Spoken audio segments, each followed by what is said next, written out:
Hello everybody, this is a grumpy old guy gaming, and welcome back.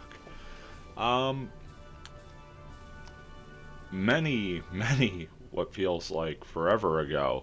It's been a couple years since I started uploading on this channel, and if you know, you know, but if you don't, the first video I ever did was part of a short series called Learning to Die Less, and that was all about my frustrations trying to just do a thing online in Fragment with a wavemaster. Now, I was as green in the game as I could be at the time, and I was so green in everything relating to this that I didn't even have audio going. I would like to think I'm a little wiser, if not smarter, certainly wiser. So we're going to go back with the knowledge I've accrued over the past couple years of fairly regular play, and through the advice and little tips and tricks I've learned from many awesome players in the community, and we're going to roll it back and do this right this time. And we're going to start at the beginning. We are going to roll up a wavemaster here in .hack fragment. Wavemasters are the most unique of player characters in this game because all the others, Twin Blade, Blade Master, Heavy Blade, Heavy Axe, and Long Arm, are physical melee attackers. Wavemasters are the only ones that deal primarily range damage through magic by the nature of their build.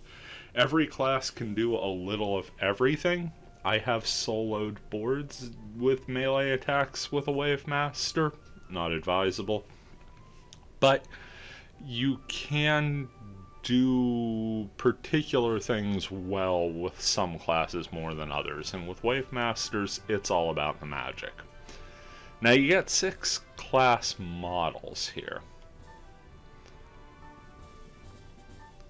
There is a slight difference between the stats you will get if you choose a male model versus a female model.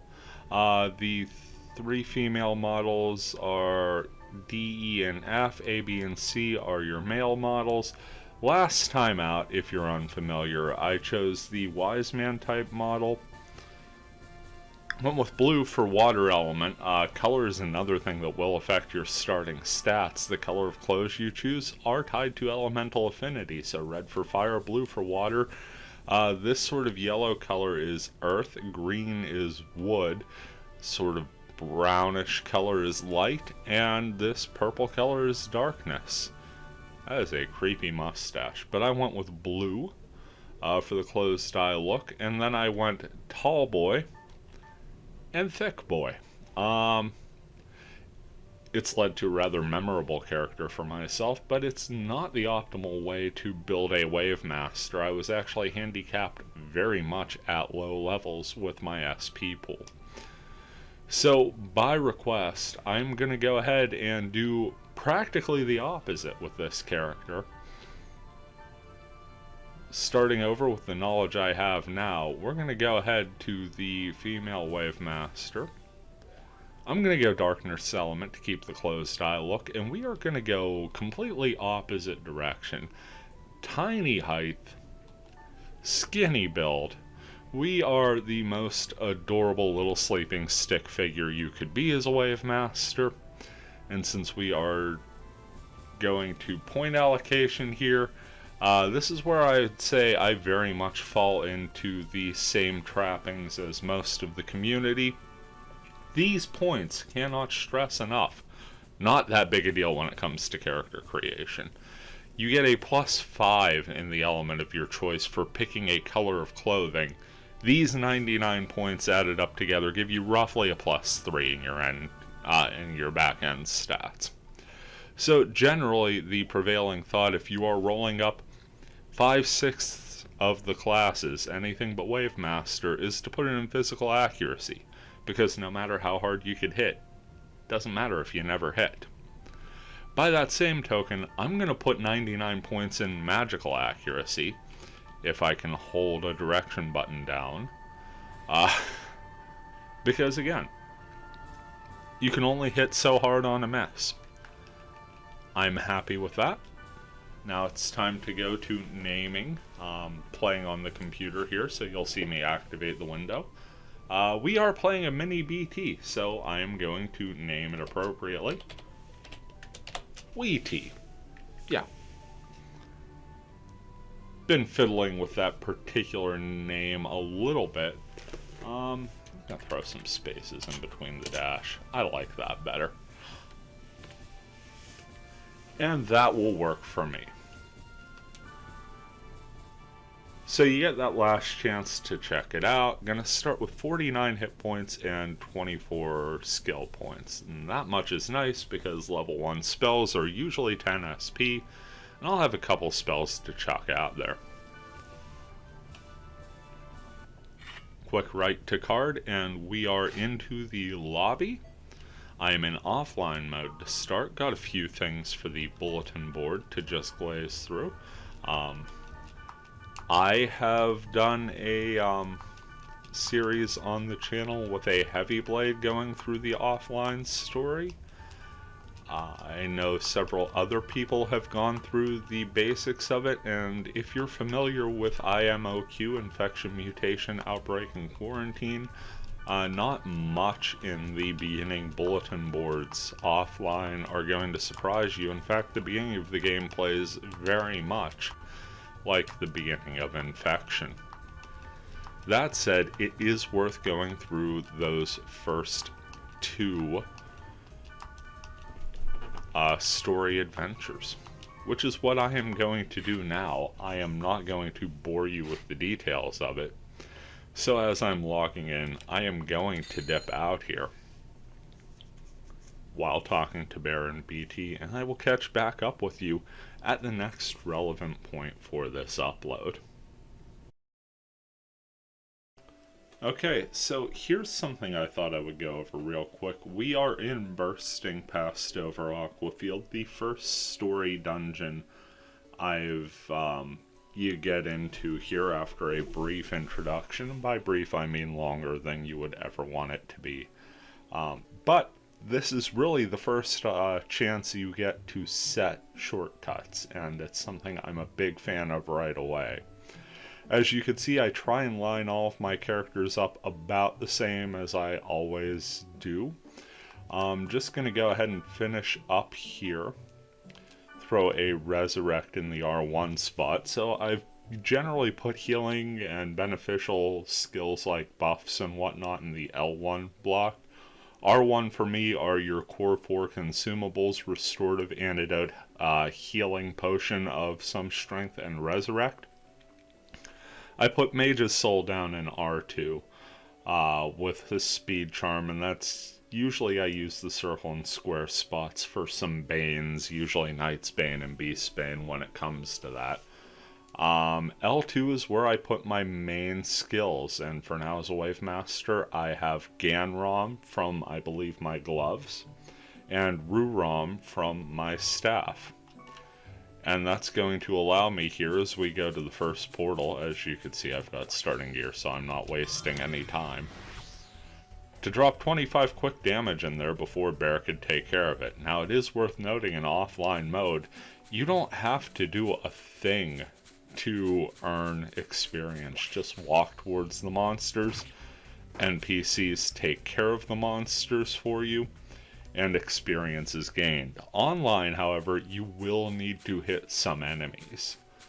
I'm going to finish out this last portal here. A little bit of Ganrom there.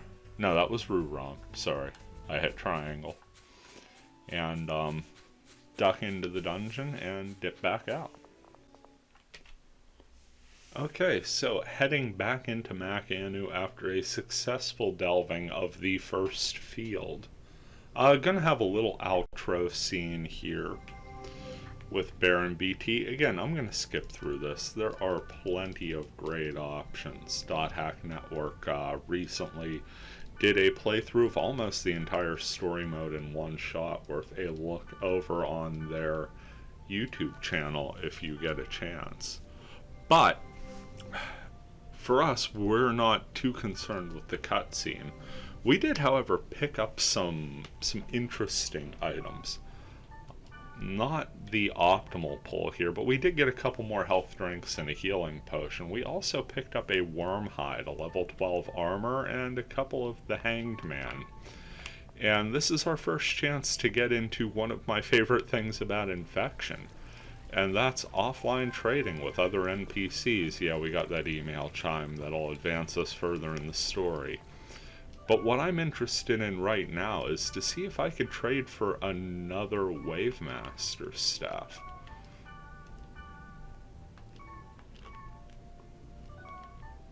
Okay, Gyokuro. Okay, that's right. He's the one that's phrased similar to the specific item. But 0 for 3 so far, but hopefully one of these NPCs will have a staff for trade. I also just love running around Makanu, not gonna lie. Favorite town by far. Don't know why I went the whole way down there. The NPCs never go down Cutscene Alley. Here we go. Nope. Hinata. Hey, Hinata has an Earth Wand. Level 2, but it's got Gandon, and we already have Ganrom. Flare wants Burning Oil. Fire element. But NPCs like that usually have some pretty strong items in return for the specialization. That's Hinata again. Okay, there's quests. No, Stare, okay. Thought it was quests. Nijukata. Nothing there. Guys, I'm striking out here. Harami. Yeah, nothing that interesting, I'm afraid. So we'll be on the lookout for another staff here. In the meantime, we do have Ganrom and Rurom, and that's pretty good. Now it's time to dip out and check the email. So this is the first area where I would say Fragment truly sets itself apart from Infection. This is literally my second login with WeT, and we're greeted by Mia, not in Cutscene Alley, but right by the gate. The email was just an offline email from Bear. I'm not going to spoil it for you, but it's from Bear, so that tells you exactly the kind of import you have. I do want to do more staff hunting here real quick, just to see if there's anyone around with trade items that we didn't already speak to. Hanako. Nothing. Nijikata, we've seen his inventory. Waffle wants specific items. Bell does not. And Bell has a fire wand. Level 3, that sounds fantastic. Easy trade would be for the worm hide. Let's see if we can get by with the Hanged Man. No. You know what? We're not going to use the worm hide. It would have been great money, but I can easily give up that level 12 for another wand. Going into the gear. Ups our magic attack and accuracy a bit, and allows us to set a new skill in the circle slot of Vakdon. Now, I'm not getting rid of our starting wand. I'm going to hold on to the Cypress wand for a while, because having a variety of spells is of paramount importance, but we do have a level 3 weapon right away. So before we go any further, we want to get Mia into the party, and this is probably the bare minimum you should do before going online in Fragment, getting to the second login and getting data drain, which is what we're about to do now.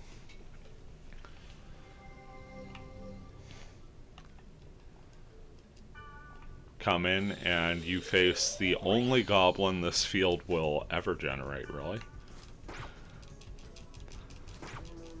start thwacking away at it, because again, it's not going to let you cast a spell. A spell could outright kill it, so you just mash the circle button.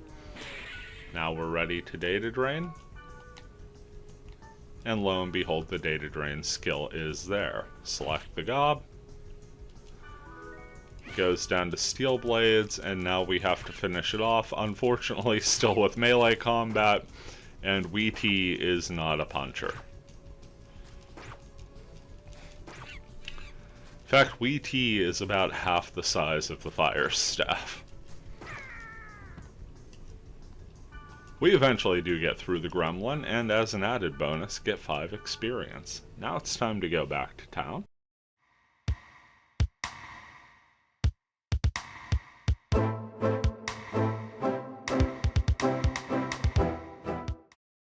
Okay, so fun thing I wanted to point out here. I had a bit more luck after me trading for wands, and I actually got an air wand. Which would be a slight upgrade for me and give me Juke Rom instead of Vacdon, but since we are in a sunny weather field, I'm going to go ahead and throw that air wand into the Spring of Mist to see if I could upgrade it a little. You want the sunny, clear weather days on the fields to upgrade weapons. And remember, when talking to Monsieur and Grandpa, always go ahead and say, neither the golden or silver axe. Looks like even at level 4, this level 1 Grandpa can't do much with it. So I'm going to get the air wand back. I will need to find a level 1 Grandpa to help me out. But I'm at least going to get some gold and silver axes for trading. There's also that spring I left at Bursting Past over Aquafield. With the knowledge I have now, I can go ahead and either change this fire wand into an air wand for higher sale value, or I could change the cypress wand into maybe an earth wand or a water wand. That said, we're going to go ahead and equip that air wand. Just a color swap, same model. And we're going to go ahead and set our Juke Rom. Gonna head into the dungeon for more grinding, and I will see you guys after. Okay, so I'm just entering a dungeon now, and it is an Aquafield dungeon with Baron BT, but as you can tell, it is not Bursting Past over Aquafield. Simply by the first room here, you can tell it's a little different. And this is an important thing to remember about offline mode. When you look at statuses, level 1, almost level 2 at this point, but Bear is level 16 and BT is level 18. So I went ahead and pushed it a little bit. We went to a level 10 field. That's far higher than I could handle right now, but easily in Bear and BT's wheelhouse. So we're coming up on the first portal here. Also lucky enough to get into some better equipment, had some really good trading luck there, and was able to get the Adian's Rod, or Adian's Rod, I'm not sure how it's said exactly. But as you could see, we managed to survive the battle, and now if we could just run away from Bear long enough for the confusion to end. This is going to obviously come with the drawbacks of some stronger monsters. Mimics have been a bit of an issue. But at the same time, it's also going to give you access to better gear and better skills and more trade value and sale value later. So I would suggest you do this for a level or 2 at the very least, just to get yourself up. Hey, Scorpion Tank, nice. Just to get yourself up to the point where you can definitely help out in an online battle, but more so to build up your consumables and whatnot. As you can see, getting 37 experience for barely being around is a nice goal. Now you could certainly push the level higher than this. You can get up to the 20s in the Delta server offline. really risky at super low levels, because if you run out of consumables, if you run into a bad situation, you could drop and that's a level down, and that's not fun for anyone. I do love when they come for me with the confusion, not so much when they come for Bear, because this leads to, you know, BT kind of dying. That said, I don't really sweat Bear's consumables all that much. So I'm going to go ahead, have him bring BT back, and then Operation Wonder Battle, just to set everything back to default.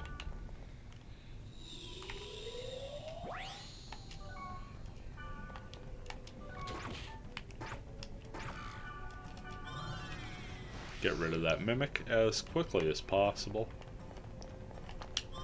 And the Mummy Ripper, well, it was dead before I even got a chance to hit it. But I do have Ganzot now, thanks to some new gear. So I have some harder hitting spells, and now, thankfully, enough SP to actually justify casting them. Moving through and always making sure to break these crates. I'm not going out of my way to do it 1,000 times, but if you do find yourself running low on things like restoratives and health drinks, just go ahead in and out of a couple rooms with the breakable objects. They will reset when you go to a new room. Also a great way to pick up items like a holy sap there that could be used to boost wood element or used for offline trade. Got through that pretty well, and that's 36 experience to the better.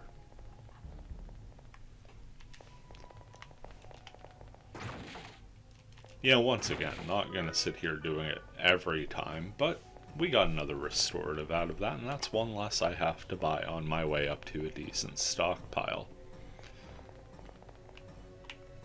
So I'm going to go ahead through this dungeon, finish it out, and I may do another one. I think level 3 is where I want to be before I head online.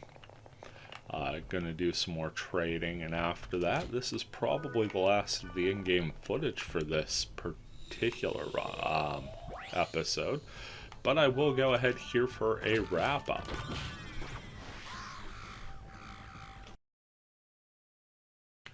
Okay, so returning from a little bit of dungeon delving, and I in fact hit my goal. I'm all the way up to level 5 with plenty of items. Just checking out, seeing what everybody has here. Fossil Bracer's not going to be an upgrade for me. I already know what Quest has got. I've got some new things to do in the offline. That doesn't look like Flare has anything for below 10 burning oils, and I am sadly at 9, so I guess I could just go back to that field and get another burning oil, but the chances are Flare is not going to be here when I get back. But I did get to level 5. I've gotten the chance to actually upgrade most of my gear. I think the only starting thing I have left on here is the Fossil Bracer. And I've got some pretty nice SP going there, up to 52 already, which means we can go ahead and cast a few spells. Can also go ahead and upgrade from another piece of starting gear that I was sort of glazing over in my head, the Steel Cap. We can go ahead and upgrade that to the full-blown Cougar Bandana, because Lorep is not really going to hurt us. In fact, it's going to be quite a boon here in the not-too-distant future. That said, since I don't have many things to trade, I do have quite a few things to sell, as you can see. Picked up a Spellblades. The Cypress Wand I no longer need. The Water Spell was nice, but I have the Air Wand and the Aedean's Rod. Can go ahead and get rid of the Steel Cap. I like to hold on to the, you know, at least one copy of the highest value stuff I've got. No gloves, because I want a little trade happy. earlier, but this is all going to work towards me being able to get a decent item cache together and be able to head online, which is our next adventure. Go ahead, get 20 speed charms there. So far we've covered the basics, set our shortcuts up. What does Alu have? Nothing interesting. That's good. I would have regretted not speaking to him if I found out that something was nice and tradable there. Did end up guzzling a few of those drinks down. Fortunately, made up more than enough to, go ahead and buy back some of the things I used.